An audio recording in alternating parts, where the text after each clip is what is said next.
السلام سے لے کر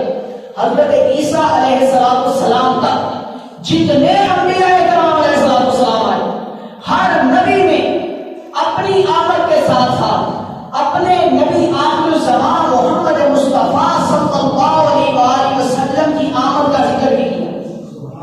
ہر نبی نے یہ بیان کیا کہ ہاں ایک نبی آخر الزمان آئیں گے، اگر تم اس وقت زندہ ہوئے تو تم ان پر ایمان لے کے آنا۔ ہر نبی نے اپنے امتیوں سے اس کے اوپر وعدہ لیا کہ ہاں جب نبی آخر الزمان آئیں، وہ نبی کے جن کا نام احمد ہوگا، وہ نبی کے جن کا نام محمد ہوگا، وہ نبی کے جن کی ولادت مکہ میں ہوگی، وہ نبی کے جو کعبہ کی طرف ہجرت کریں گے، وہ نبی کے جن کی سلطنت پوری دنیا میں ہوگی، وہ نبی کے جو تمام دنیا کے لیے رحمت للعالمین ہوں گے، وہ نبی کے جن کو خاتم النبیین کا لقب دیا جائے گا، جب وہ نبی تمہارے زندہ ہوتے ہوئے آئے تو تم ان پر ایمان بھی لانا اور ان کے دین کو بھی پھیلانا۔